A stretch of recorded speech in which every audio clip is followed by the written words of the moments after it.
Godina Harargee Bahaa Fadisitti piroojeektiiwwan garaagaraa eebbifamaa ooleera. Jilli itti gaafatamaa siyaasa paartii badhaadhina Godina Harargee Bahaa obbo Mahammad Usmaanii fi bulchaa bulchiinsa aanaa Fadis Aadde Soozit Mahammadiin durfamu guyyaa har'aa piroojeektiiwwan garaagaraa bajataa aanichaatiin hojjetame eebbisiiseera. Aanaan Fadis aanota rakkoo sirnootaa fi hojimaata badaan aanicha keessatti dagaagaa tureen dhaabbileen misoomaa qixa barbaadamuun osoo hin misoomin hafteedha.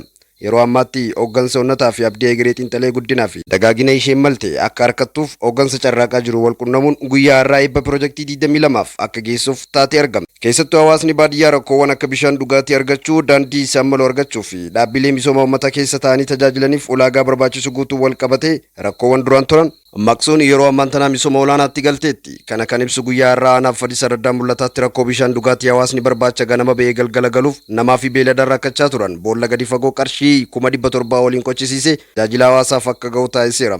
Haaluma kanaan rakkoo ifaa waggoottan meeqaaf gaaffii uummataa ture bu'uurarraa furamuu isaa bulchaan bulchiinsa aanaa Fadis Aadde Soozit Mahammad bakkichatti argamuun piroojeektii bishaan dhugaatii hojjetame eebbisuun hawaasa saganticha irratti argamaniif dhaamaniiru. Mootummaan keenya juntuu asirraa dhawaatuma shanee asirraa dhawaa hojii misoomaatiif sakandii takkaabsuun dhaabbatiin diina keenya mataa qabachiisaa hojii misoomaa keenya daandii kana fakkaatu bishaan kana fakkaatu ifaallee ni beektan gaafamtu keessan ifaan araddaa kanaaf kadur hin yaadamin jechuudha. Araddaan ifaan kun inni ifaa fi hin yaadamne jechuudha. Isin ifee bubbultanii jirtan jechuudha. Araddaa ifaadhaan badhaate, araddaa bishaaniin badhaate, araddaa daandiin badhaate kan biraallee daawwataan araddaa sana rakkoo bulchiinsa gaarii kan hiikuu qabna kan joosan ilaallee akka hiinuu abdii guddaa qabna jechuudha.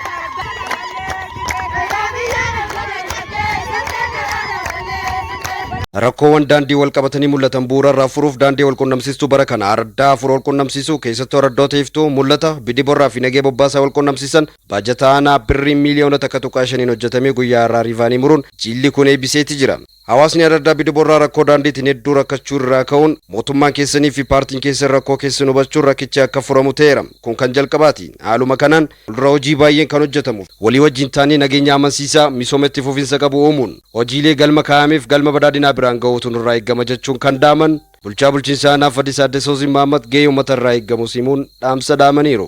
Konkolaataan baay'een as seenuu irratti as dhufuu irratti rakkachaa turtan jechuudha.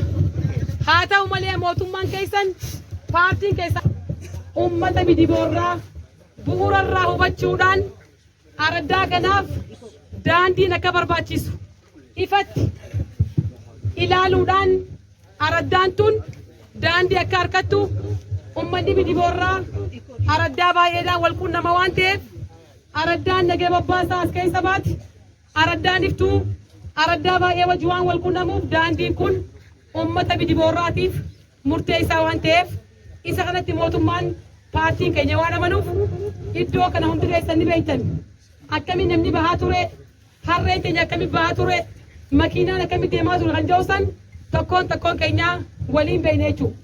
Har'a immoo akka nama isfaaltii haayiwee irra deemaa jirutti makiinaan teenya saaltoo tokko malee namni keenyaa fi horiin keenya hundi keessa utaalaa jira jechuudha. Kana kan godhe mootummaa keessan, kana kan godhe paartiin keessan, kana caalaa ammaas immoo hojjechuudhaaf qophaa'ummaa cimaa qaba jechuudha. Araddaa kana keessa hanga tokko rakkoo bulchiinsa gaarii maali kan joosan wanni hiikame, wanni furame jiraatus bidisatti rakkoon bulchiinsa gaarii kana caalaa kan jiru ammaas irra deebuudhaan ilaaluudhaan uummata keenyaaf rakkoo isaa bu'uurarraa hiikuudhaaf qophaa'ummaan paartiin keessan qabuu fi mootummaan keessan qabu cimaadha jechuudha.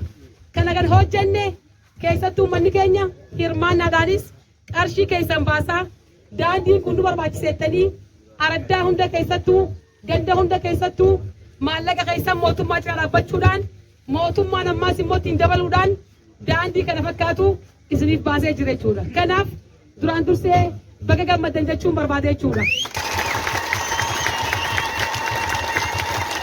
Jaarraa hedduuf waggoota 150 ol qabsaa turre. Jijjiiramni har'a argame kun akkanumaan kan argame miti. Daa'imnii fi haadholii akkasumas qabsaa'onni lafee fi dhiiga isaanii itti kaffalaniin kan dhufeedha.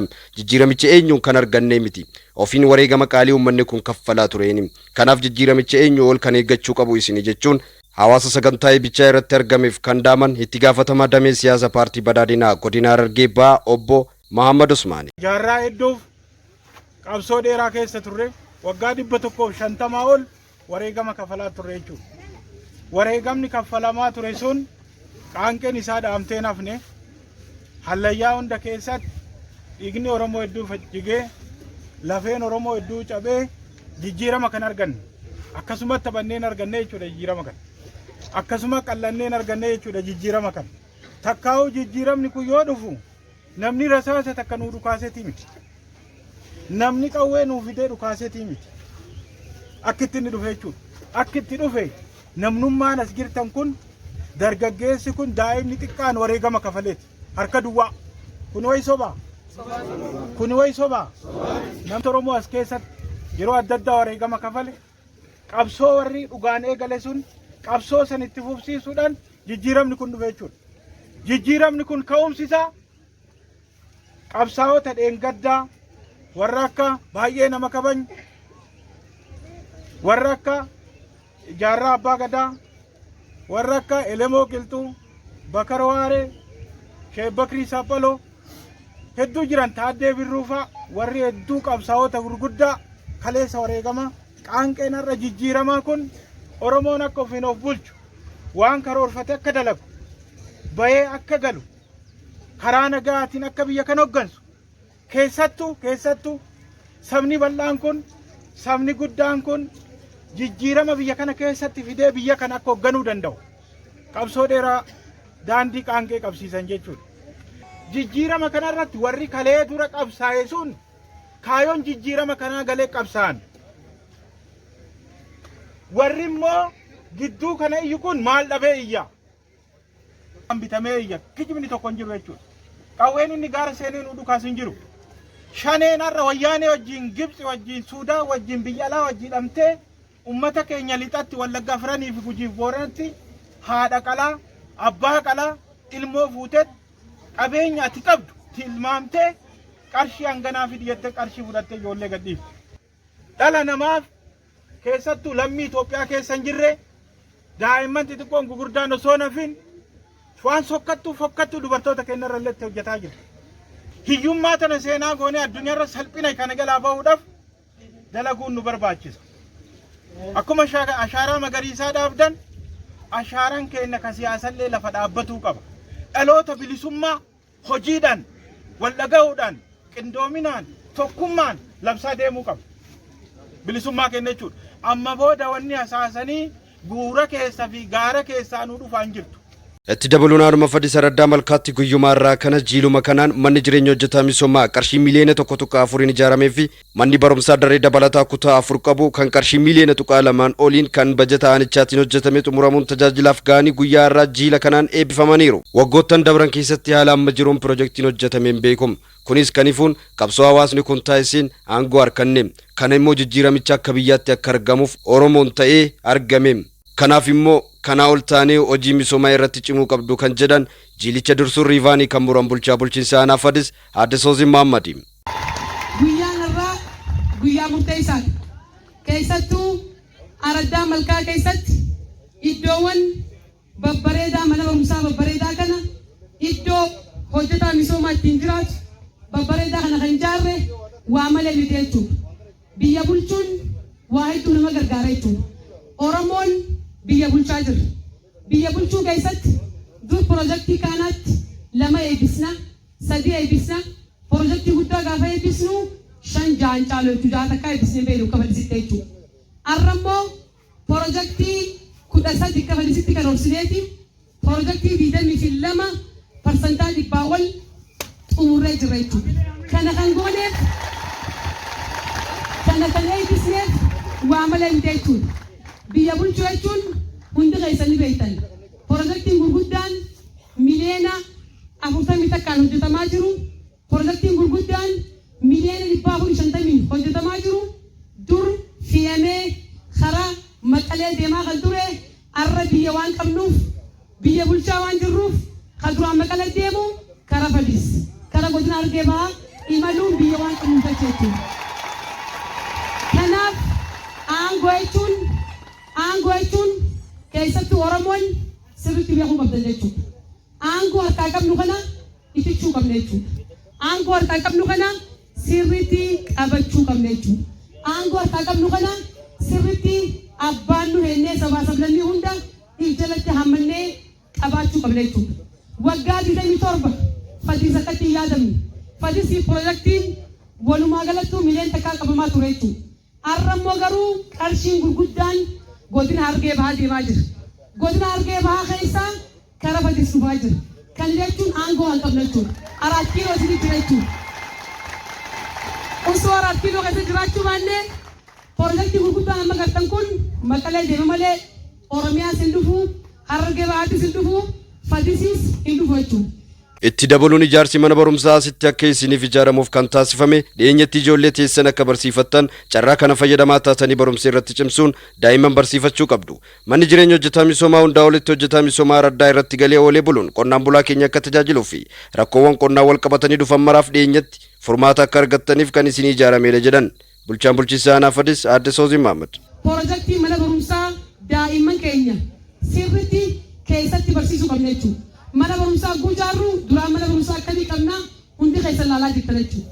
Hirmaannaa ummataatiin ijaaramaa ture jechuudha. Har'a immoo mootummaanis sancinaatti jalqabbiidha kan eegale. Ammas immoo araddaa malkaa keessatti piroojeektii kana caalu hojjechuudhaaf karoora guddaa qabna jechuudha. Kana yoo maal gootan daa'imman keessan waggaa 7 irraa kaasee daa'imman araddaa malkaa qabdu hundi keessa barachuu qabdi jechuudha. Jijjiiramni kan dhufu barumsaalee jechuudha. Namni barnoota hin qabne jijjiiramaas fiduu hin danda'u jechuudha. Mana isaa bulchuun beeku, qe'ee isaa bulchuun beeku, ooyiruu keetillee qotachuudhaaf barumsa qabaachuu qabdi jechuudha. Barumsa qabaachuu baannaan bu'aas hin qabnu waan ta'eef tokkoon keenya mana barumsaa galmee irraa eegallee mana barnootaa daa'imman keenya bara 2015 keessatti parsantaa 100 araddaa malkaa akka galchitan abdii guddaan sirraa qaba jechuudha. Har'a immoo garuu gisee kana jaarru hojjetaan misoomaa akka magaalaa deddeemu osoo hin ta'in akka as taa'ee oolee bulee qonnaan bulaa keenya kanaaf ogummaa isaa san qooddatee halkanii fi guyyaa FTC qonnaan bulaan keenya warraa hubatu warraa ilaalu waan jirra harka deemaas immoo oomisha isaa dhaqee appilaa itti godhu oomishuu qabna jechuudha. Kana ta'uu baannaan jaaruun keenyaas bu'aan qabu jechuudha. Hojjetaan keenya mudhii hidhannee halkanii fi guyyaa uummata keenya kanaaf ifii keenyaaf shamaa taanee bahinee uummata keenyaaf ibsuu qabna kan juusan sirriitti yoo qabattan gaariidha kan juusan taasisuu barbaadeeti. Ijoollee mana barumsaa qofatti erguu qofa osoo hin taane sirriitti barsiisuun ijoollee keessan hayyootaa fi saayintistii garaagaraa taasisuu qabdu. Misoomni dhala namaa barnoota. Kanaaf harcaatii tokko malee xiyyeeffannaa itti kennuun barsiifachuu qabdu kan jedhan jiila kana dursuun piroojeektiiwwan kana eebbisaa kan oolan itti gaafatamaa damee siyaasa paartii badhaadhinaa godina Harargee Bahaa kan ta'an obbo Mahammad Usmaani. Yeroo adda addaatti yeroo qabsoo adda addaatti dhaamsa duukaan keessaa inni tokkoffaan barnootaa jechuudha. Akkuma beekamu ajaa'iban saaddoo faanti duraa wanni jedhan qabsoo tana yoo dandeenye keessattuu diina keenya kana yoo dandeenye iddaan buqqifnaa yoo dadhabne immoo ilmaan itti guddifnaa. Akkasumas qabsaa'aan keenya fi artistiin keenya dooktorri kabajaa Alii Birraas dubbii karaa adda addaatti yeroo adda addaatti qaanqee jijjiirama kanaa fiduudhaaf hallayyaa keessa deemanii bu'aa bahii keessa dabarsanii barnoota dhaabanii jechuudha. Maaliif barnoota jechuun iddoo ilmi namaa yeroo lammataa itti dhalatu jechuudha. Wayyaanee fi juntaanis ta'e shaneen misooma keenya irratti of duuba nu deebisuu hin danda'an. Kanaaf immoo nageenya keenya eeggachuutu nurraa eeggama. Misooma keenyatti cimnee argamuutu nurra jiraata. Rakkoo nageenyaa nu mudatuuf paartiin badhaadhinaa gaachana sirnaa ijaaree rakkoo hawaasummaa waloo furuudhaaf buusaa gonofaa ijaaree diinagdeen cimnee akka argamnuuf baankii siiqqeenuuf ijaare. Kanaaf carraawwan kana hunda itti fayyadamuutu nurra jiraata kan jedhan itti gaafatamaa paartii badhaadhinaa aanaa Fadis obbo Abdii Mahammadi. Haa ta'u garuu wayyaanee fi juntaanis wittifattus olii gaddeemtus misooma keenya irraa nu dhaabuu hin dandeessu. Karaa guutuudhaan badhaadhina dhugoomsuudhaaf imala badhaadhinaa guddaa qabannee eegallee jirra. Isa eegalle kana immoo fiixaan baasuu kan dandeenyu hirmaannaa uummataa wajjin isin wajjin yoo taane imaluu dandeenya.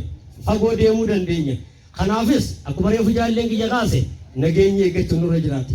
Nageenya eeggannu keessatti gaachana sirnaa keenya cimsuudha. Dargaggoonni nama 40 hanga 50 ijaarame sun karaa guutuudhaan araddaa keenya eeggannee nageenya qulqulleessuu nurra jiraata. Lootee galtuun akka nuti seenne godhuu nurra jiraata. Fuula haaraa tarkaanfii fudhachuu nurra jiraata. Juntaa fi shanee ilaalcha isaa if keessaa buqqifnee bakka isaa maal dhaabaduu qabna. Misoomaan bakka buusuu qabna.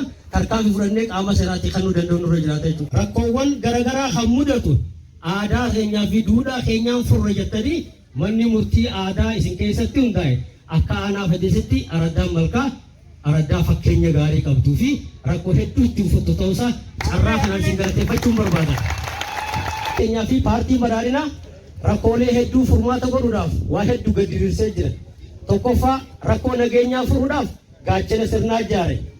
Rakkoo hawaasummaa waloodhaa furuudhaaf buusaa gonafaan nu ijaare. Isaafis miseensa as keessa jirtan kun hundinuu miseensa taanee karaa guutuudhaan itti fufuun irra jiraatan. Kun ammoo rakkoo diinagdee keenyaa furuudhaaf baankii siqqeetti akka qusannoon aadaa akka taanu godhatee karaa guutuun itti deemuu jirra.